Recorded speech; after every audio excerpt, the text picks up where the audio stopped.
Assalamualaikum warahmatullahi wabarakatuh.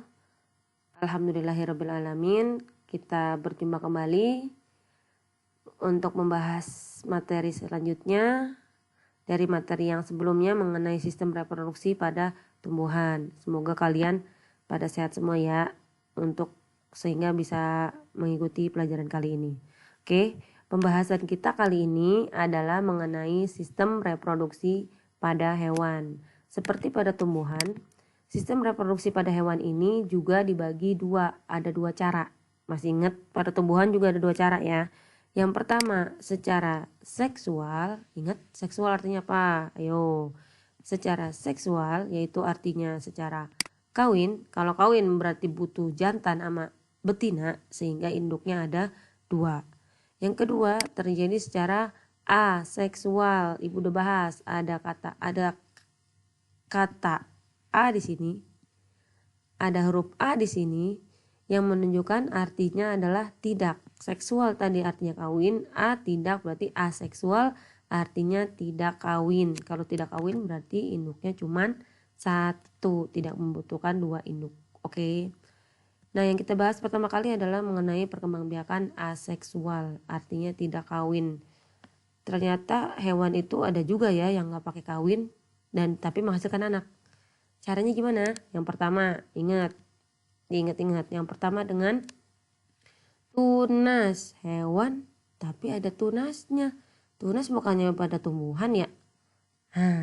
Inilah pengetahuan baru buat kamu. Ternyata hewan juga ada yang punya tunas. Bagaimana cara dia berkembang biaknya? Perkembangbiakan dengan tunas itu ditandai dengan munculnya tunas berupa tonjolan pada tubuh induknya. Terjadinya pada hewan hidra, obelia, dan ubur-ubur. Ini tiga hewan ini juga kamu pada yang kamu tahu cuma ubur-ubur doang, paling hidra sama obelia baru dengar sekarang kan. Iya, ini makanya pengetahuan baru buat kamu. Ada hewan yang namanya hidra, ada juga yang namanya obelia. Nah, tunas ibu, iya ini dia. Ini contoh hewan hidra. Hewan hidra mirip tumbuhan, badannya memang seperti tumbuhan, tapi dia adalah hewan. Dia bisa bergerak.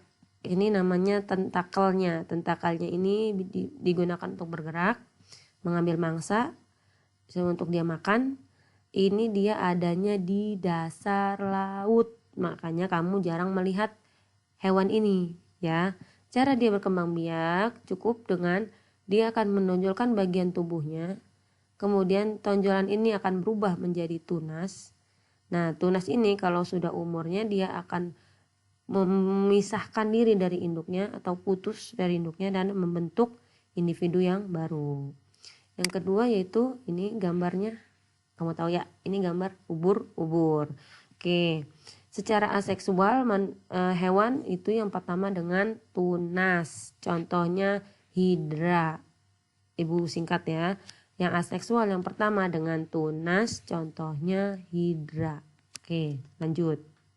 Yang kedua adalah dengan fragmentasi. Fragmentasi apa Bu? Fragmentasi itu pertama tubuh induknya difragmentasi alias dipotong. Setelah tubuh induknya dipotong, kemudian potongan tubuhnya melakukan regenerasi, yaitu tumbuh menjadi bagian yang lain. Jadi kalau fragmentasi tahapannya ada dua. Yang pertama fragmentasi, yang kedua regenerasi. Yang pertama dipotong tubuhnya, kemudian potongan tubuhnya itu nanti akan tumbuh menjadi bagian yang lain.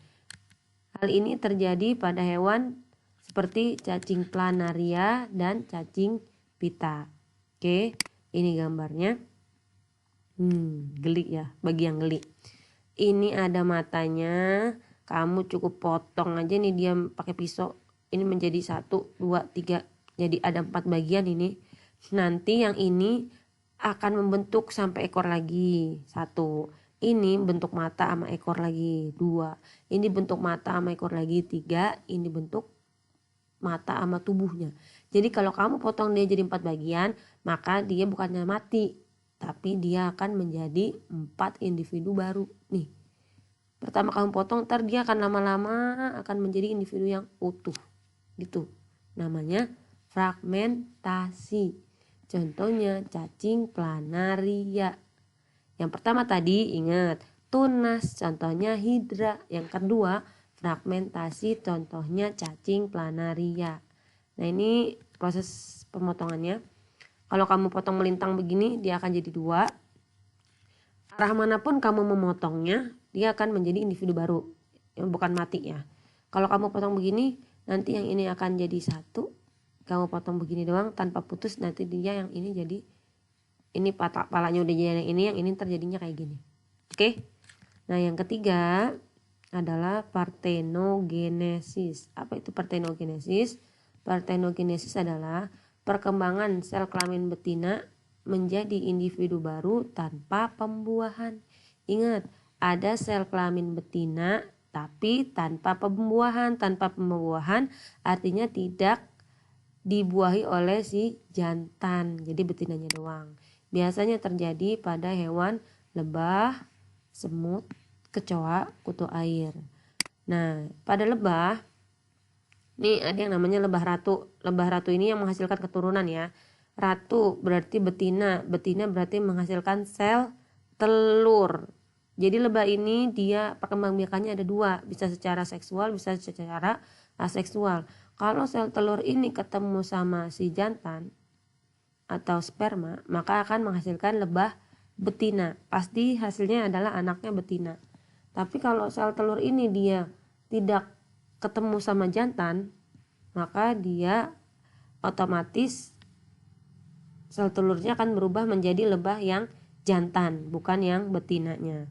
Jadi kalau yang tanpa melalui pembuahan sama si jantan, itu yang dihasilkan adalah lebah jantan. Tapi kalau yang ketemu sama si jantan dihasilkan lebah betina. Yang ini melalui pembuahan, yang ini tanpa melalui pembuahan pun bisa menghasilkan individu baru.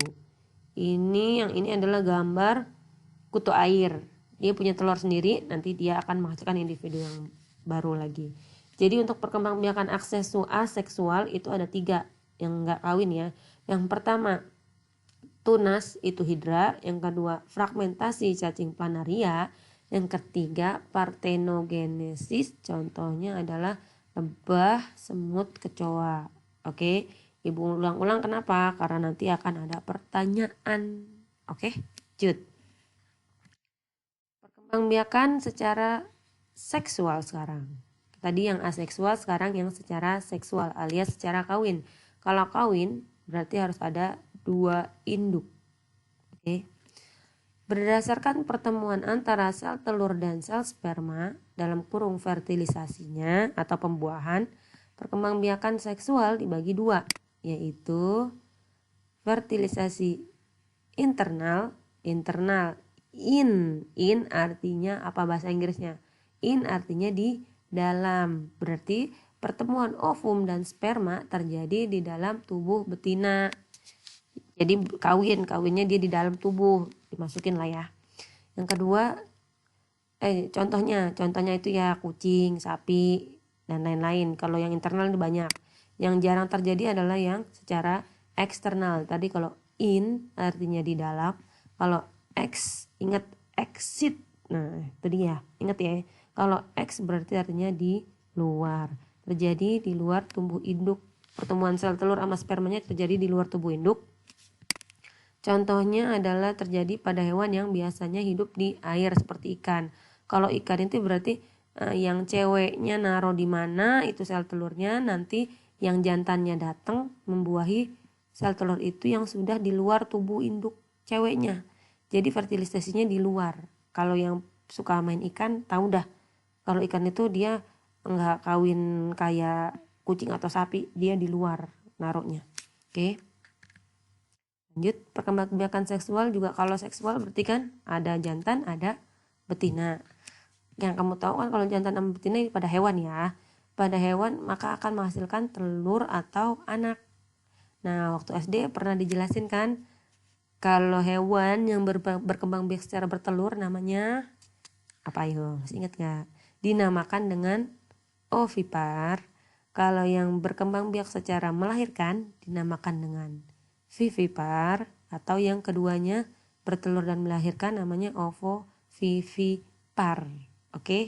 Nah, yang kita bahas perbedaannya aja karena kamu SD sudah pernah mempelajarinya. Kalau yang pertama itu ovipar. Ovipar artinya ingat ada O-nya seperti telur. Berarti ovipar artinya bertelur. Bertelur itu ciri-cirinya. Yang pertama, perkembangan embrio terjadi di luar tubuh induk. Kenapa di luar tubuh induk? Karena kan bertelur. Kalau telur berarti telurnya udah keluar dari induknya.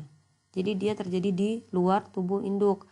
Kok bisa berkembang, Bu? Kalau udah di luar tubuh induk bisa. Dia dapat makanannya dari mana? Nah, embrionya berkembang di dalam telur dan mendapatkan makanan dari kuning dan putih telur. Ya, ingat, kalau yang bertelur, telurnya dikeluarin dulu dari induknya. Nah, si embrionya itu dia bisa berkembang karena ada cadangan makanan yang ada pada kuning dan putih telur. Itu bagi yang bertelur. Yang kedua, biasanya yang bertelur ini kamu tahu ya apa aja yang bertelur? Itu adalah ayam dan lain-lain yang bertelur lah. Yang kedua, melahirkan atau vivipar. Vivipar atau melahirkan. Perbedaannya apa sama yang bertelur? Kalau melahirkan itu dia perkembangan embrio terjadi di dalam tubuh induk. Kan gak dikeluarin. Berarti perkembangannya terjadi di dalam tubuh si induknya.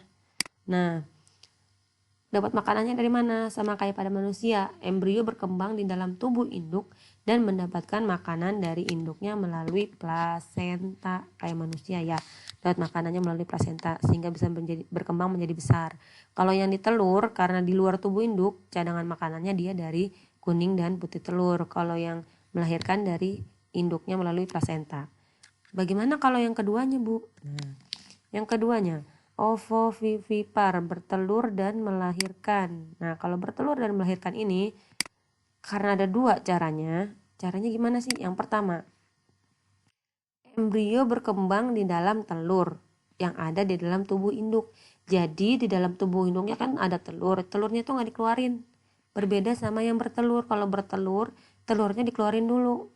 Kalau yang bertelur dan melahirkan, dia telurnya nggak dikeluarin. Telurnya ada di dalam tubuh induknya. Dapat makanannya dari mana, Bu? Bukan dari induknya karena dia telur. Dapat makanannya dari kuning dan putih telurnya.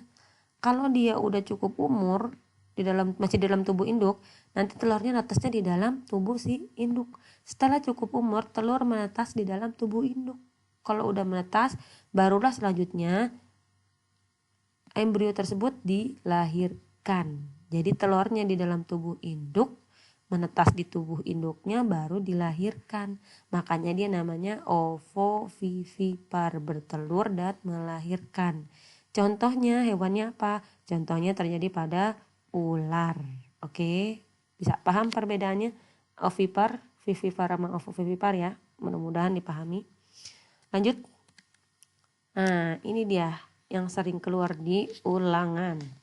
Struktur telur. Nih yang kamu tahu, ini telur yang kamu punya di rumah.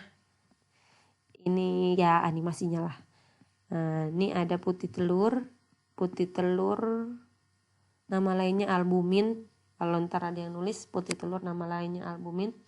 Dia itu fungsinya sebagai cadangan makanan dan untuk supaya ini tetap di tengah. Tidak terbuka. Kalau yang ini kan tengah-tengahnya ini adalah nanti akan menjadi anak itu yang ini embrionya. Embrio berada di kuning telur. Kuning telur diselimuti oleh putih telur. Kemudian ini ada yang namanya kalaza kayak tali nih. Kalau di sini nggak kelihatan, tapi aslinya mah ada. Ini kalaza ini fungsinya untuk menjaga posisi embrio ini agar tetap di sini. Meskipun kamu goyang-goyangin si telur itu, tetap dia ada di sini karena dia ada kalazanya, ya. Kemudian ada membran, ada rongga udara di sini. Nah, kalau kamu buka telur rebus lah ya. Nih pasti sini ada yang kosong ini. Nah, itu rongga udaranya. Oke, supaya ada rongga udaranya. Yuk, nanti kamu cari sendiri fungsinya ya. Nah, tadi udah perkembangbiakan seksual dan aseksual, sekarang yang siklus hidup hewan. Tahap perkembangbiakan hidup dimulai dari yang pertama perkembangan embrio, habis lahir menuju dewasa, habis dewasa berkembang biak dan mengalami kematian. Untuk beberapa hewan, siklus hidup ini dikenal dengan istilah metamorfosis. Sama dibahas juga waktu SD ya, metamorfosis. Nah, untuk metamorfosis ini dibagi dua, yang pernah belajar waktu SD-nya. Metamorfosis dibagi dua. Yang pertama adalah metamorfosis secara sempurna, yang tahapannya adalah telur, larva, pupa, imago. Imago ini hewan dewasanya. Contohnya pada kupu-kupu dan katak. Kalau yang tidak sempurna, tahapannya telur, nimfa, dan imago. Jadi kalau yang tidak sempurna tahapannya lebih sedikit dibanding yang sempurna. Contohnya adalah belalang dan kecoa. Nimfa ini adalah kecilnya dari yang dewasa. Nanti kita lihat perbedaannya ya, sempurna sama tidak sempurna. Dan kalian harus bisa membedakannya. Ini dia, metamorfosis sempurna, ini metamorfosis tidak sempurna. Perhatikan, gampang secara bedainnya. Pembedanya gini aja. Kalau yang metamorfosis sempurna, dia itu dari telur menjadi dewasanya itu bedanya jauh banget. Kalau yang sempurnanya bedanya jauh. Kan pertamanya dia jadi dari telur jadi larva sama kupu-kupu kan bedanya jauh banget, ya enggak? Larva sama kupu-kupu bedanya jauh kan. Nah, kalau yang bedanya jauh itu namanya metamorfosis sempurna. Dari telur, larva, habis larva jadi pupa atau kepompong, baru jadi imago kupu-kupu dewasa. Itu kalau yang sempurna. Nah, kalau yang tidak sempurna, lihat bedanya. Dari telur terus jadi belalang kecil. Belalang kecil ini namanya nimfa. Nimfa ini nimfa tanpa sayap. Jadi dari telur belalang kecil jadi belalang dewasa. Jadi dari telur ke dewasanya dia nggak ada beda jauh. Telur langsung jadi belalang kecil. Kalau yang sempurna dari telur jadi ulet dulu kan jauh banget ini. Ulet sama kupu-kupu jauh, ya kan? Nah, pokoknya kalau yang bedanya jauh itu sempurna. Kalau yang bedanya hampir sama itu dia tidak sempurna. Coba ibu tanya dulu sekarang. Kalau misalkan nyamuk, tahu nyamuk kan? Nah, kalau nyamuk itu dia dari telur menjadi nyamuk bedanya sedikit apa jauh? Apa banyak? Kan dia dari telur jadi encu dulu kan? Tahu kan encu? Jadi encu dulu. Encu sama nyamuk kan jauh banget bedanya. Berarti kalau nyamuk itu metamorfosisnya adalah, kalau jauh berarti metamorfosis sempurna gitu. Oke, bisa bedain. Kalau yang sempurna bedanya jauh banget dari telur ke dewasa. Kalau yang tidak sempurna bedanya nggak terlalu jauh dari yang kecilnya ke yang dewasanya. Gitu ya. Mudah-mudahan pada bisa dah. Lanjut. Teknologi reproduksi pada tumbuhan dan hewan. Nah, ini ibu gabungin.